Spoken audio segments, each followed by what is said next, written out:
سو اے پیغمبر اللہ کی راہ میں لڑو، تم اپنے سوا کسی کے ذمہ دار نہیں ہو، اور مومنوں کو بھی ترغیب دو، قریب ہے کہ اللہ کافروں کی لڑائی کو بند کر دے، اور اللہ شدید ترین جنگ کرنے والا ہے اور سزا دینے کے لحاظ سے بھی بہت سخت ہے۔ جو شخص نیک بات کی سفارش کرے تو اس کو اس کے ثواب میں سے حصہ ملے گا، اور جو بری بات کی سفارش کرے اس کو اس کے عذاب میں سے حصہ ملے گا، اور اللہ ہر چیز پر قدرت رکھتا ہے۔ اور جب تم کو کوئی دعا دے تو جواب میں تم اس سے بہتر کلمے سے اسے دعا دو یا انہی لفظوں سے دعا دو، بے شک اللہ ہر چیز کا حساب لینے والا ہے۔ اللہ وہ معبود برحق ہے کہ اس کے سوا کوئی عبادت کے لائق نہیں، وہ قیامت کے دن تم سب کو ضرور جمع کرے گا، اور اللہ سے بڑھ کر بات کا سچا کون ہوگا؟ اب کیا سبب ہے کہ مسلمانوں تم منافقوں کے بارے میں دو گروہ بن گئے ہو، حالانکہ اللہ نے ان کو ان کے کرتوتوں کے سبب اوندھا کر دیا ہے؟ کیا تم چاہتے ہو کہ جس شخص کو اللہ نے گمراہ رہنے دیا ہے اس کو رستے پر لے آؤ، اور جس شخص کو اللہ گمراہ رہنے دے تم اس کے لیے کبھی بھی رستہ نہیں پاؤ گے؟ وہ تو یہ چاہتے ہیں کہ جس طرح وہ خود کافر ہیں اسی طرح تم بھی کافر ہو کر سب برابر ہو جاؤ۔ تو جب تک وہ اللہ کی راہ میں وطن نہ چھوڑ جائیں ان میں سے کسی کو دوست نہ بنانا، اگر ترک وطن کو قبول نہ کریں تو ان کو پکڑ لو اور جہاں پاؤ قتل کر دو، اور ان میں سے کسی کو اپنا رفیق اور مددگار نہ بناؤ، مگر جو لوگ ایسے لوگوں سے جا ملے ہوں جن میں اور تم میں صلح کا عہد ہو، یا اس حال میں کہ ان کے دل تمہارے ساتھ یا اپنی قوم کے ساتھ لڑنے سے بھینچ رہے ہوں تمہارے پاس آ جائیں تو اور بات ہے، اور اگر اللہ چاہتا تو ان کو تم پر غالب کر دیتا تو وہ تم سے ضرور لڑتے۔ پھر اگر وہ تم سے کنارہ کشی کریں یعنی تم سے نہ لڑیں اور تمہاری طرف صلح کا پیغام بھیجیں تو اللہ نے تمہارے لیے ان پر زبردستی کرنے کی کوئی سبیل مقرر نہیں کی۔ تم کچھ اور لوگ ایسے بھی پاؤ گے جو یہ چاہتے ہیں کہ تم سے بھی امن میں رہیں اور اپنی قوم سے بھی امن میں رہیں، لیکن جب فتنہ انگیزی کو بلائے جائیں تو اس میں اوندھے منہ گر پڑیں۔ تو ایسے لوگ اگر تم سے لڑنے سے کنارہ کشی نہ کریں اور نہ تمہاری طرف پیغام صلح بھیجیں اور نہ اپنے ہاتھوں کو روکیں تو ان کو پکڑ لو اور جہاں پاؤ قتل کر دو، اور انہی لوگوں کے مقابلے میں ہم نے تمہیں کھلی چھوٹ دے دی ہے۔ اور کسی مومن کو شایع نہیں کہ دوسرے مومن کو مار ڈالے مگر غلطی سے ایسا کر بیٹھے، اور جو غلطی سے بھی مومن کو مار ڈالے تو وہ ایک مسلمان غلام آزاد کر دے اور مقتول کے وارثوں کو خون بہا بھی دے، مگر یہ کہ وہ معاف کر دیں۔ پھر اگر مقتول تمہارے دشمنوں کی جماعت میں سے ہو اور وہ خود مومن ہو تو صرف ایک مسلمان غلام آزاد کرنا چاہیے، اور اگر مقتول ایسے لوگوں میں سے ہو جن میں اور تم میں صلح کا عہد ہو تو وارثان مقتول کو خون بہا دینا اور ایک مسلمان غلام آزاد کرنا چاہیے، اور جس کو یہ میسر نہ ہو وہ متواتر 2 مہینے کے روزے رکھے۔ یہ کفارہ اللہ کی طرف سے قبول توبہ کے لیے ہے، اور اللہ سب کچھ جانتا ہے، بڑی حکمت والا ہے۔ اور جو شخص کسی مسلمان کو قصدن مار ڈالے گا تو اس کی سزا دوزخ ہے جس میں وہ ہمیشہ جلتا رہے گا، اور اللہ اس پر غضبناک ہوگا اور اس پر لعنت کرے گا، اور ایسے شخص کے لیے اس نے بڑا سخت عذاب تیار کر رکھا ہے۔ مومنوں،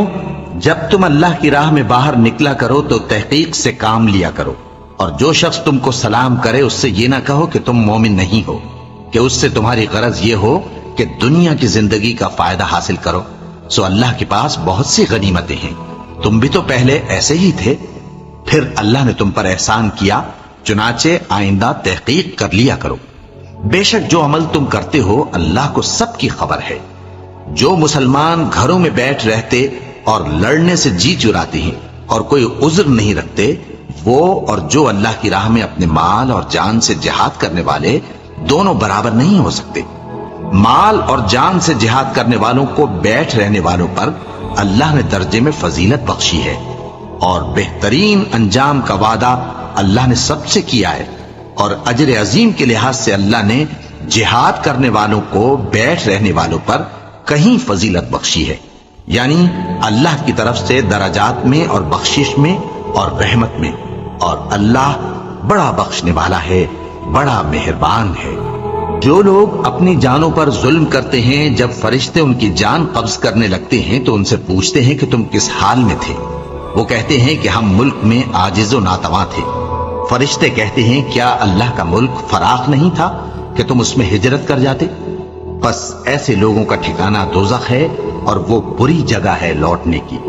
ہاں، جو مرد اور عورتیں اور بچے بے بس ہیں کہ نہ تو کوئی تدبیر کر سکتے ہیں اور نہ رستہ ہی جانتے ہیں، تو قریب ہے کہ اللہ ایسوں کو معاف کر دے، اور اللہ بڑا معاف کرنے والا ہے، بڑا بخشنے والا ہے۔ اور جو شخص اللہ کی راہ میں گھر بار چھوڑ جائے وہ زمین میں بہت سی رہنے کی جگہ اور کشائش پائے گا، اور جو شخص اللہ اور اس کے رسول کی طرف ہجرت کر کے گھر سے نکل جائے پھر اس کو موت آ پکڑے تو اس کا ثواب اللہ کے ذمے ہو چکا، اور اللہ بڑا بخشنے والا ہے، بڑا مہربان ہے۔ اور جب تم سفر کو جاؤ تو تم پر کچھ گناہ نہیں کہ نماز کو کم کر کے پڑھو،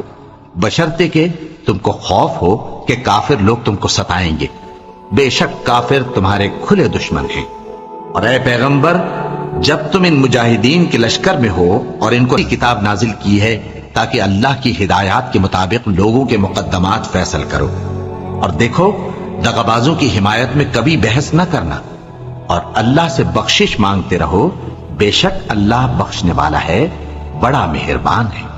اور جو لوگ اپنے ہم جنسوں کی خیانت کرتے ہیں ان کی طرف سے بحث نہ کرنا، کیونکہ اللہ دغاباز اور گناہگار کو دوست نہیں رکھتا۔ یہ لوگوں سے تو چھپتے ہیں اور اللہ سے نہیں چھپتے، حالانکہ جب یہ راتوں کو ایسی باتوں کے مشورے کیا کرتے ہیں جن کو وہ پسند نہیں کرتا تو وہ ان کے ساتھ ہوا کرتا ہے، اور اللہ ان کے تمام کاموں کا احاطہ کیے ہوئے ہے۔ بھلا تم لوگ دنیا کی زندگی میں تو ان کی طرف سے بحث کر لیتے ہو، سو قیامت کے دن ان کی طرف سے اللہ کے ساتھ کون بحث کرے گا اور کون ان کا وکیل بنے گا؟ اور جو شخص کوئی برا کام کر بیٹھے یا اپنے حق میں ظلم کر لے پھر اللہ سے بخشش مانگے تو اللہ کو بڑا بخشنے والا، بڑا مہربان پائے گا۔ اور جو کوئی گناہ کرتا ہے تو اس کا وبال اسی پر ہے، اور اللہ سب کو جاننے والا ہے، حکمت والا ہے۔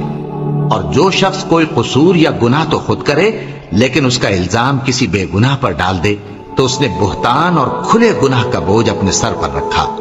اور اے نبی، اگر تم پر اللہ کا فضل اور اس کی مہربانی نہ ہوتی تو ان میں سے ایک جماعت تم کو بہکانے کا قصد کر ہی چکی تھی، اور یہ اپنے سوا کسی کو بہکا نہیں سکتے اور نہ تمہارا کچھ بگاڑ سکتے ہیں۔ اور اللہ نے تم پر کتاب اور حکمت نازل فرمائی ہے اور تمہیں وہ باتیں سکھائی ہیں جو تم نہیں جانتے تھے، اور تم پر تو اللہ کا بڑا فضل رہا ہے۔ ان لوگوں کی بہت سی سرگوشیاں اچھی نہیں، ہاں اس شخص کی سرگوشی اچھی ہو سکتی ہے جو خیرات یا نیک بات یا لوگوں میں صلح کرنے کو کہے، اور جو ایسے کام اللہ کی خوشنودی حاصل کرنے کے لیے کرے گا تو ہم اس کو بڑا ثواب دیں گے۔